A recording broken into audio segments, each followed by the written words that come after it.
Hey everybody, Andy McNamara with you. Browns Report here on Chat Sports. It's summertime. The vacation has begun, so we're going to wrap up today the mini camps, what happened during that time, and OTAs, and really then take a step back and get ready for training camp, the preseason, and then of course the regular season. Make sure you click subscribe on Chat Sports so you don't miss any Browns or other NFL news. Get me on Twitter at AndyMC81 and follow on Twitch at twitch.tv/AndyMacLive. So let's get to a couple of the big overlying storylines over the past couple of weeks. Number one, OBJ, Odell Beckham Jr. showed up to one OTA practice. Was he going to go to minicamp? How was he going to look? Well, he showed up. He looked damn good doing it. Instant connection with Baker. Everything looked good. However, there was the perception, and it was written about Odell Beckham Jr. by Tony Grossi, ESPN Cleveland analyst, and many others, that this was a bad thing that he missed OTAs. Future Browns Hall of Famer Joe Thomas thought otherwise. He said not a big deal at all, and he's going to be ready physically, mentally. He'll get himself right. You saw on social media he was at the Met Gala. He was all over Europe. He was vacationing and doing his thing. So there was that debate between Joe Thomas and Tony Grossi directly. My thinking is this. For Odell Beckham Jr., I think this is going to be an issue if he does not perform. And you can harken back to him missing some of the OTAs. Now again, he looked great during minicamp. But the point is, if you're truly building your team, Freddie Kitchens, the marching orders is, if you're not wearing orange and brown, you don't matter. By the way, I'm wearing orange and brown.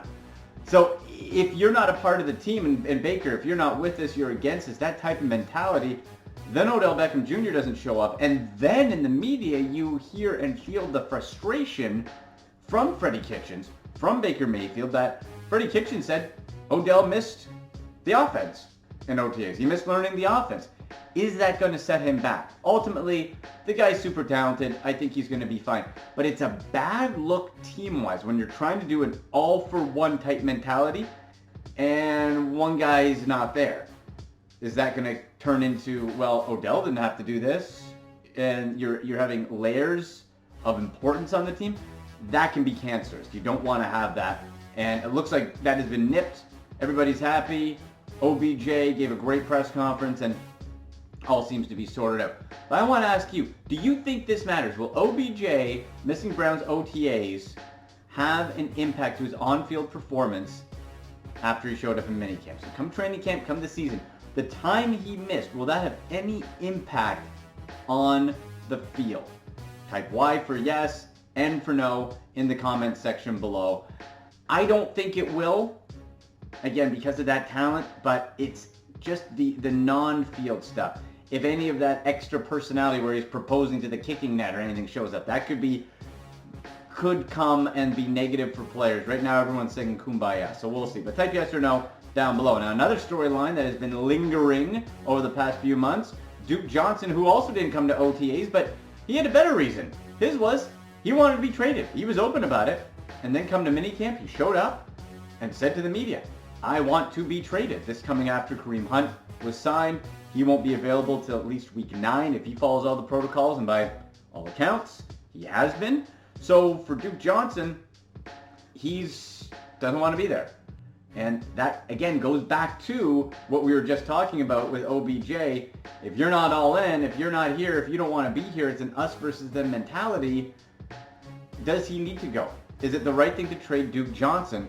Or because you don't have Kareem Hunt yet, you're not going to have Kareem Hunt for the first half of this season, do you keep Duke Johnson? And even Baker Mayfield was saying, hey, you know what? He brought it on himself. It was self-inflicted, any media questions, any tension. He said it's not awkward. He just expects people to go to work. But you could feel that edge with Baker Mayfield not liking it. I don't like it either. And I think you try to trade Duke Johnson. The trouble when players do this, Antonio Brown as well, and Duke Johnson obviously many layers below Antonio Brown talent-wise and value-wise. But when you say that, you negate all of the negotiation power from the front office who would have to deal you. Because if someone was going to give a 4th round pick for Duke Johnson, let's say, they can come back and be, nah, we know he wants to go. You don't have any leverage. So that's where I have a problem with it. And Duke, by coming out and saying it again and doubling down, might be stuck here. Might be stuck and traded halfway through the season like Carlos Hyde was, which is what he doesn't want to do. So question again, comment section below. Should the Browns trade Duke Johnson or hold on to him? Should they trade him? Keep or trade? Type that in the comment section. Keep or trade for Duke Johnson. To me, if you can get the right value, I think you got to move on. You don't want to have anybody here who doesn't want to be. Now, that is only if you have somebody that can replace him to a certain degree, because that third down, pass catching ability, pass protection, Duke is great at that, and you need something to carry over and add depth in case of injury. This is where Dontrell Hilliard comes in. Tony Grossi of ESPN Cleveland was mentioning in an article that, well, the coaching staff has been high on Hilliard. Undrafted free agent a year ago, brought in, appeared in 11 games, had 9 catches, no rushing yards, but he is the pass catcher, the third down back. Now, they've been very high on him, how he's been progressing, and if they feel he can step in and just about be a replacement or be a value instead of Duke, that might help Duke Johnson get out the door more. So keep an eye on that as far as Dontrell Hilliard being a possible replacement. Went to Tulane University, good size as far as running back goes, and a strong pass catcher. So there, if the coaches like him, that could be somebody that helps things out there. Make sure you click subscribe to Chat Sports on YouTube. Again, don't miss any NFL or Browns news. There's going to be a ton coming up, as well as fantasy football content throughout the offseason into the regular season. Make sure you give me a follow on Twitter at AndyMC81. Let me know what you think, Browns fans. Let me know what you think, Dog Pound, okay? You feeling good about this season? How you feeling? I'm feeling real good. Feeling dangerous, like Baker. Can't wait for the year to start. Let's get into some of the minicamp competitions and throughout OTAs. Kicker competition. If you follow me at all, you will know I cannot stand the Browns kicker from last year, Greg Joseph. The guy choked. And I don't care if he's a first-year guy. I don't care if he's got a booming leg. Doesn't matter if you can kick it 100 yards if you can't split the uprights. Well, here's been the interesting scenario. They're working out a punter nicknamed the Scottish Hammer, who has never held the ball before for kickers, and that has caused some inconsistencies with kicking. Greg Joseph has had him, but also regular punter Britton Colquitt holding. Austin Siebert, who was the Browns' 5th-round pick, which you would think if you spend a 5th-round pick on a kicker, that's got to give you a leg up, has been having the Scottish Hammer hold it for him, and the kicks have been off. So now it comes down to, is it the holder? Is it the kicker? Is it both? Because Greg Joseph has been killing it. So this is where I'm a little nervous on the kicking front. Look what happened to the Chicago Bears and Cody Parkey, also an ex-Browns kicker. You can't mess around there. Greg Joseph is not clutch. Can you get better? I don't know. I do know you spent a 5th-round pick on Austin Siebert, so you better not cut him with that 5th-round pick. That's where you might have a little bit of an edge, but that'll be an interesting competition to follow. As of now, looks like Greg Joseph had the better and more accurate camp. We'll have to see what goes down in training camp. Leave your comments. Who do you want as the Browns kicker? Who do you want? Type J for Joseph, for Greg Joseph, the guy from last year, or S for Austin Siebert. J for Joseph, S for Siebert. I'm doing a big ol' S, and I would get him the regular holder. Get Britton Colquitt to hold and really test him. Now, if Siebert comes and he can't hit in between the uprights, right, and he's not doing the job and Joseph is, well, then, yeah, you don't want to go in just to have a change. But they drafted him that high for a reason.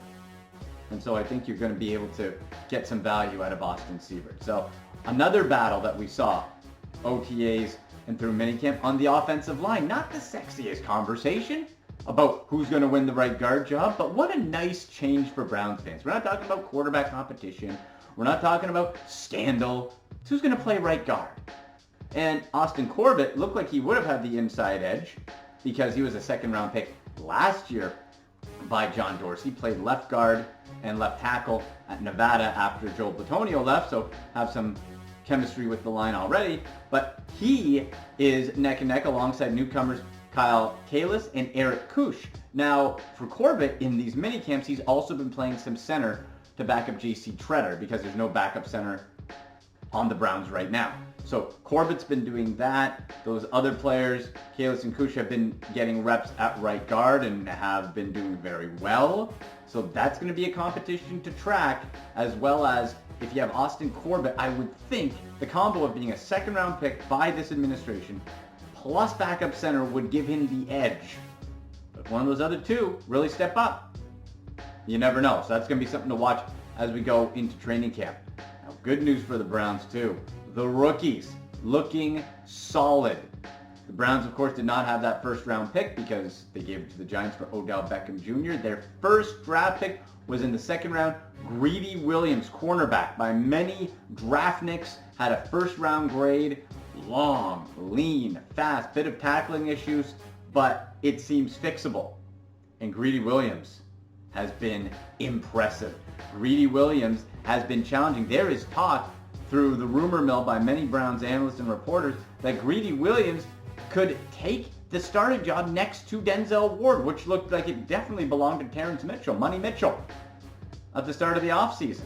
So Greedy Williams really working his way quickly and wowing the coaching staff and showing why, hey, you know what? I might have been a second-round pick. I'm going to play like a first-round pick. So Greedy Williams also catching some eyes. Third-round linebacker Sione TAKITAKI, I thought was way overdrafted, but his progression has been above what many draftniks were thinking as a possibility. So Sione TAKITAKI competing for roll time at linebacker, and hey, you know what? It's early in camp, and if he's looking good this far, maybe even pushing for a bit of a starting job or a share of it.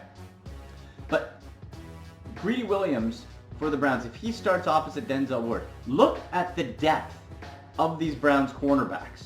You look, you can say you never have enough good corners. Somebody always goes down. It happened to the Browns last year. E.J. Gaines concussion, Terrence Mitchell broken arm, Denzel Ward concussions. So if you had Williams as the rookie, Ward as the sophomore starting, here's the depth behind them. Terrence Mitchell has started in the NFL, did last year. T.J. Carey, starting experience in the NFL. Eric Murray with the Chiefs, starting experience in the National Football League. So you have three depth starters at corner that can step right in. Rotation, different packages. Browns are in an excellent position at corner. So the rookies have one more week at the Browns facility in Berea, but all the veterans get to go on home and get out of there. So Greedy Williams and Sione TAKITAKI and all the others are going to get that one extra week. Oh, heck, maybe that'll help Austin Siebert, the kicker, get a leg up on that kicking competition. Here's one other point to keep an eye on. Defensive coordinator Steve Wilks, of course, one and done as a head coach with the Arizona Cardinals. The reason he got that job was because he's a heck of a defensive mind. And he's been showing in practice a different scheme that we've seen the last couple of years under Greg Williams. It's a 4-2-5. So 4 defensive linemen, 2 linebackers, 5 defensive backs. And what was also seen in minicamp is Myles Garrett not just being stuck at the right end, defensive end, he's been moving up and down the line. Maybe try to utilize even bigger and more dynamic Aaron Donald style, being able to slide him in and out. So he's been on that line. Olivier Vernon's been on the left. So you got those bookends, but Myles Garrett being worked in and out. The 2 linebackers starting in that formation, the 4-2-5, has been Christian Kirksey and Joe Schobert. Now, Genard Avery had rotation in, and eventually when Kirksey went down, got some great starting experience at linebacker. He's been mixed in as linebacker, but also on defensive end. So looks like there could be, as long as he performs to Wilks' liking, that you could have Avery as a bit of a rover spot, and you don't know where he's going to line up, because that's the ex-powerlifter, remember, right? He's powerful. He's got that drive, so you could send him out there, and defenses don't know where he's going to be. You could have different looks. He could pop on the end. You could slide Garrett inside, or you can send him back into linebacker. And then, of course, we talked about the depth at corner and in the defensive backfield. Got a lot of weapons there. So Garrett, to see how he's used on that line under Steve Wilks, I think is going to be fascinating. But the Browns in great shape going into camp. No major injuries, knock on wood. And as long as everyone keeps their nose clean and everything, it looks like the Browns are going to be ready to rock and roll when training camp begins after that summer break.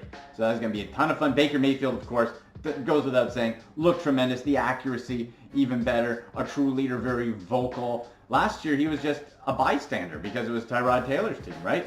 So Baker, true leader, we knew that was going to happen. And Baker's just connecting and communicating very well. A true leader of men along with Freddie Kitchens. So that'll do it. Make sure you hit me up on Twitter at AndyMC81. Let me know, how do you think this Brown season is going to go? What do you want to see in training camp? Also, follow me on Twitch and subscribe, twitch.tv/AndyMacLive, and click subscribe on Chat Sports so you don't miss any NFL or Cleveland Brown news.